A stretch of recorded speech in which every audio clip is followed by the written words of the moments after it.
ಯಾಕೋ chicken Fox ನನ್ನ ಮಕ್ಕಳನ್ನ ಒಂದು ರೌಂಡ್ ಹಾಕ್ಬಿಡ್ತು. ಎಲ್ಲರಿಗೂ ಆಗೋವರೆಗೂ ಬಿಡಲ್ಲ ಅಂತ ಅನಿಸ್ತಿದೆ. ಅವರಿಬ್ರಿಗೂ ಆಯಿತು. ಈಗ ನನ್ನ ದೊಡ್ಡ ಮಗಳಿಗೂ ಕೂಡ ಸ್ಪ್ರೆಡ್ ಆಗಿಬಿಟ್ಟಿದೆ.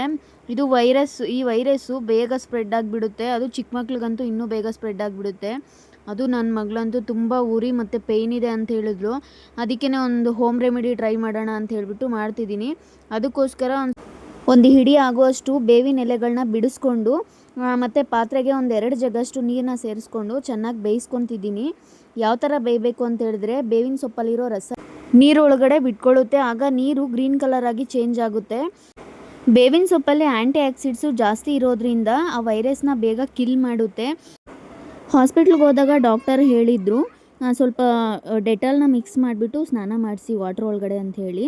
ಆದರೆ ಇದು ನಮ್ಮ ಅಜ್ಜಿಯೇ ಹೇಳ್ಕೊಟ್ಟಿರೋಂಥ ಹೋಮ್ ರೆಮಿಡಿ. ಅದಕ್ಕೆ ಇದನ್ನ ಟ್ರೈ ಮಾಡೋಣ ಅಂಥೇಳಿ ಮಾಡ್ತಿದ್ದೀನಿ.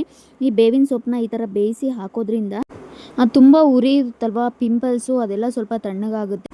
ಈಗ ಬೇಯಿಸ್ಕೊಂಡಿರೋಂಥ ಬೇವಿನ ಸೊಪ್ಪನ್ನ ಸ್ಟ್ರೈನರ್ ತೊಗೊಂಡು ಸಪ್ರೇಟ್ ಮಾಡ್ತಿದ್ದೀನಿ. ಸೊಪ್ಪನ್ನೆಲ್ಲ ತೆಗೆದುಬಿಟ್ಟು ಈ ಥರ ನೀರು ಫುಲ್ ಕಾದಿದೆ ನೀರು. ಇದಕ್ಕೆ ಸ್ವಲ್ಪ ತಣ್ಣೀರನ್ನ ಮಿಕ್ಸ್ ಮಾಡ್ಕೋಬೇಕಾಗುತ್ತೆ.